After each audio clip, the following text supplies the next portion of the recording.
What's up guys, in today's video I'm going to show you how you can make the wing mirrors point down when you go into reverse, so you can avoid catching your wheels on pavements and things like that when you're trying to park up. Now my particular car's got 22-inch wheels. They're 10.5-inch wide. They've got two 8.5 by 35 by 22-inch tyres on them, so they're quite low profile. And with that, it also happens that the design of the wheels means that they sit a bit proud of the tyres. So it's not like stance or anything, but it's just they've got quite chunky spokes on them, so they do stick out and they'd be quite easy to catch and wreck on pavements. They're also black, so any scratches are going to be pretty obvious if I do get some curb rash. So I found this, I think it was in a BMW originally, and I wondered if it also worked on the Range Rover, and fortunately it does. So I'm going to show you today how you do it. You'll notice now it's in the standard position, but if I put it into reverse, you'll see that the wing mirror starts to go down. And that's also the same on this one, which is more important because I can park on the right side dead easy, but on the left side I find it a bit more difficult to get nice and close to the curb, because ranges are quite wide as well, so you don't really sticking out too far when you park up.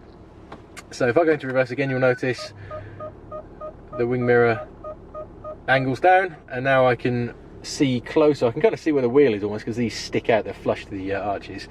So yeah, I can kind of get a much better angle and view of where I'm parking to the pavement, so I don't end up, you know, wrecking my wheels. So I go back into drive or park, you'll see it goes up again.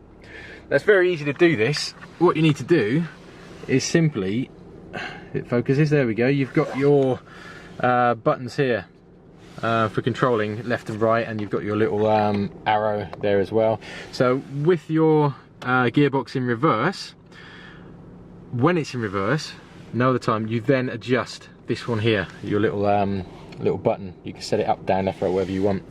And then when you've set it, take your car back out of reverse again. And that's literally all you need to do. The vehicle will then remember the setting that you put on the wing mirror when you've got the reverse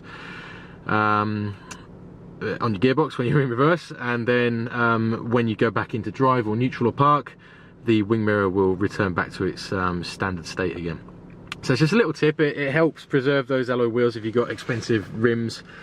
I found it was a great little trick that I learned off a BMW, and I'm just really happy to see that it's also on the Range Rover Sport. So yeah, I hope that helps you, and thanks for watching.